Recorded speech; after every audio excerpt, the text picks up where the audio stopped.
Ayan, isang maganda at mapagpalang araw po sa ating lahat mga idol at mga kababayan. Patuloy po nating pag-uusapan ito pong patungkol sa barangay at sangguniang kabataan eleksyon.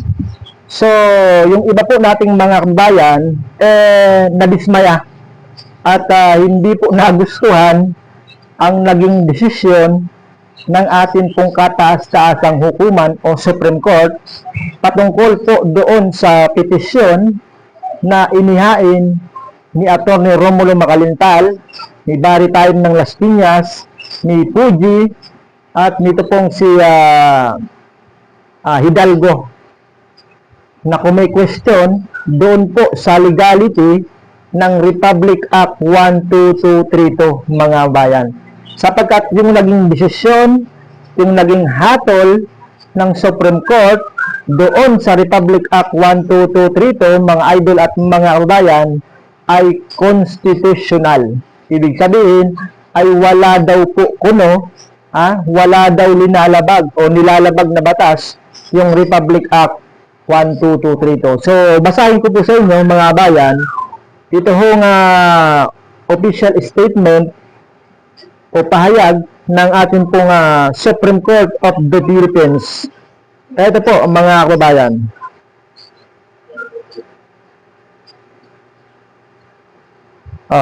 Post po ito ng Supreme Court Philippines sa kanilang Facebook page 13 hours ago. Ito po yung kanilang pahayag. Sa sesyon nito ngayong araw, November 11, 2025, sinanggihan ng Korte Suprema sa butong 852 ang mga pinagsama-samang petisyon sa GR number E02002 Macalintal vs. Senate, GR number E02010 Tayam vs. Comelec, at GR number E02142 Puji versus Office of the President, at GR number E02276 Hidalgo versus Executive Secretary, na kung may question sa konstitusyonalidad ng Republic Act number 12232 na nagtatakda sa termino ng panunungkulan ng mga opisyal ng barangay at miyembro ng Sangguniang Kabataan BSK sa 4 na taon. Sa ilalim kasi mga kabayan ng batas ay gaganapin yun pong susunod na halalan sa barangay at sangguniang kabataan na mga idol ay sa unang Lunes ng November 2, 2026. Sapagkat papatak po yung unang Lunes ng Nobyembre, pitsa dos po ng Nobyembre sa susunod na taon 2026. At bawat 4 na taon pagkatapos nito, ibig sabihin po every 4 years na, every 4 years na magkakaroon ng halalan pambarangay. So, magandang balita ito para sa ating pong mga barangay officials, lalong-lalo na doon sa mga mananalo, mga mananalo sa 2026 barangay at sangguniang kabataan election. Sapagkat dinagdagan ng 1 taon. Dati kasi 3 taon, di ba? Magiging 4 na taon na bago magkaroon muli ng halalan o eleksyon. So, ito rin natin. Alinsunod dito, ang halalan na itinakda sa December 1, 2025 ay gaganapin na sa November 2026. Ang mga nanunungkulan sa opisyal ay mananatili, pakinggan po ninyo. Ang mga nanunungkulan sa opisyal ay mananatili sa katungkulan hanggang sa mahalal ang kanilang mga kapalit. Iginuit ng mga petitioner na walang bisa ang batas dahil sa hindi pagsunod nito sa mga alituntunin sa pagpapaliban ng mga halalan na itinakda sa 2023 na kaso ng Macalintal versus Comelec. Bukod pa rito,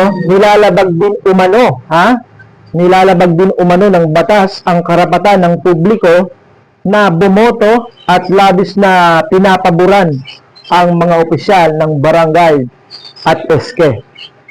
Sa desisyon na ito, isinulat ni Associate Justice Joseph Y. Lopez, nagpasya ang Korte Suprema na ang Artikulo ano bang X? Nakalimutan ko. Section 8 ng Constitution ay nagbibigay sa Kongreso ng otoridad na itakda ang haba ng termino ng mga opisyal ng barangay. Hindi nakatali ang mga opisyal na ito sa pangkalahatang 3 taong limitasyon sa termino na nalalapat sa iba pang mga inihalan na lokal na opisyal. Hindi lamang permissive ang kapangyarihang ito. Tanging ang Kongreso lang ang may kapangyarihang tukuyin. Ang Kongreso kuno yung may karapatan na tukuyin ang termino ng panunungkulan ng ating pong mga barangay officials. Kaya pinaburan ng Supreme Court, mga bayan, yung Republic Act 12232 sapagkat wala daw po kuno linabag doon sa konstitusyon sapagkat nasa kapangyarihan daw ng Kongreso na tukuyin yung termino ng ating pong mga barangay officials ayon sa Supreme Court.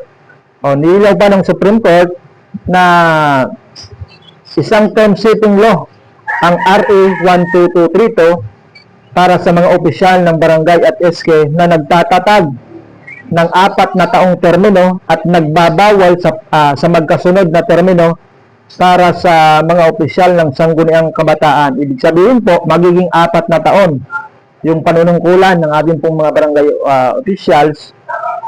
Tapos 3 terms. Ibig sabihin, after 4 years, magkakaroon po ng halalan ng barangay. Tapos, pwede lang po tumakbo sa parehong posisyon. Yun pong barangay official, halimbawa yung kapitan, sila po ay mayroon pong 3 terms na tumakbo doon sa parehong posisyon. Ganun din po yung kagawad. Ibig sabihin, pag natapos mo na yung 3 terms bilang kagawad, ikaw ay pwede ng kumandidato bilang kapitan. Hindi ka pwedeng kumandidato sa kagawad pa rin pagkatapos mo ng 3 termino. So hanggang 3 termino lang po yung palugit. Ito pa. Hindi ito isang batas na nagpapaliban ng halalan ayon sa Supreme Court. Yung Republic Act 12232 kuno ay hindi isang batas na nagpapaliban o hindi isang batas na postponement. Sapagkat ayon sa Supreme Court, nagkataon lang na ipinagpahaliban nito ang eleksyon. Nagkataon. Sabi nga po, incidental, mga bayan. Sa makatwid, hindi nalalapat sa RA 12232 ang mga alituntunin ng makalintal na nagtatakda ng mga parameter na dapat sundin ng Kongreso sa pagpapaliban ng halalan.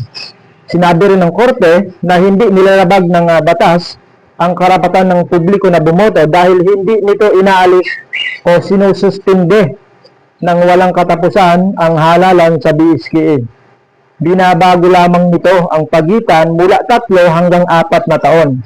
Dagdag pa ng Korte, walang diskriminasyon sa Republic Act 12232, ang isang batas na iba ang pagtrato sa mga opisyal ng barangay ay hindi katumbas ng hindi nararapat na pabor o diskriminasyon kapag ang gayong pagtrato ay hayagang pinapahintulutan ng konstitusyon. Ito pa, hindi sumang-ayon sina Senior Associate Justice Marvic MBF Leonin at Associate Justices Alfredo Benjamin S. Cagua dito, Henry Jane Paul D. Enteng Antonio Tico Jr. at Maria Filomena D. Singh, samantalang hindi naging bahagi ng butuhan sina Associate Justice Ramon Paul El Hernando and Anicy Lazaro Javier. So yun po yung naging kapasyahan, naging boto at naging desisyon ng atin pong kataas-taasang hukuman doon sa Republic Act 12232. Ibig sabihin po, mga kabayan, ay hindi daw po kuno postponement yung Republic Act 12232. Yan po ay incidental o nagkataon lamang. Pero may nauna ng pahayag dyan si Atty. Romulo Macalintal na yan ay batas na panlilinlang. Yung batas na ginawa ng ating pong mga mambabatas ay panlilinlang. Ibig sabihin po ba, mga kabayan, ay nalinlang yung Supreme Court? Nalinlang yung Supreme Court, mga bayan. Ibig sabihin, tayo po yung tatanong lamang ha, nalin lang ba yung Supreme Court? Sapagkat sinabi ni Atty. Macalintal pandalin lang yung batas na kanilang ginawa. Sapagkat maliwanag na nakasulat doon sa Republic Act 12232 na November 2, 2026 gaganapin yung halalan. Ano ang mangyayari dito sa December 1, 2025? Kapag hindi natuloy yung December 1, 2025, anong tawag doon? Postpone o hindi postpone, mga bayan? Kayo na po ang sumagot dyan. At alam niyo ba, may nauna ng decision yung Supreme Court, ha? Mga bayan, take note, ha? Sapagkat sabi po ng Supreme Court noon, nung napag-desisyon na nila yung postponement ng 2022, pinayagan nila yung 2023 barangay at sangguniang kabataan eleksyon, tapos yung kasunod na halalan ayon sa Supreme Court ay 2025. December 1, 2025 ganapin yung halalan. Sabi pa nga ng Supreme Court, hindi sapat na dahilan yung ikli ng termino para ipospon yung halalan. So sa makatwid, nabaliwala nabaliwala po yung desisyon noon ng kataas-taasang hukuman. Bakit ho kaya? Sabi nga ng iba, bend the law daw, bend the Constitution. So ganun pa man, wala ho tayong magagawa, hindi tayo yung Supremo. Hindi tayo yung magdidesisyon, kundi Supreme Court pa rin. So wala tayong magagawa, kundi sundin na lang, sundin kung ano po yung kanilang naging desisyon. Antayin na lang po natin yung pagsapit po ng araw po ng halalan. Mabilis lamang lumipas yung panahon, mga bayan. Pagkatapos nitong November, December na. At pagkatapos ng December, 2026 na, mga bayan. Ganun pa man ay wala tayong magagawa, sabi ko. Supreme Court po yan. Hindi tayo pwedeng umano dyan. Marahil ay hindi man natin nagustuhan, pero wala tayong magagawa. Yun po yung katotohanan. Nasa baba lang tayo, wala tayo sa taas, maba. Yun po ang realidad, mga bayan. So hanggang dito muna yung ating update at good luck na lang po sa mga tatakbo. Good luck na lang po sa mga nagbabalak kumandidato sa barangay at sangguniang kabataan eleksyon sa 2026 ng November. Pero di natin alam, baka baguhin, baka may pagbabago pa, di natin alam. Abangan po natin yung mga susunod na pangyayari patungkol po sa barangay at sangguniang kabataan eleksyon. Alright, magandang umaga sa ating lahat at salamat po sa inyong panonood.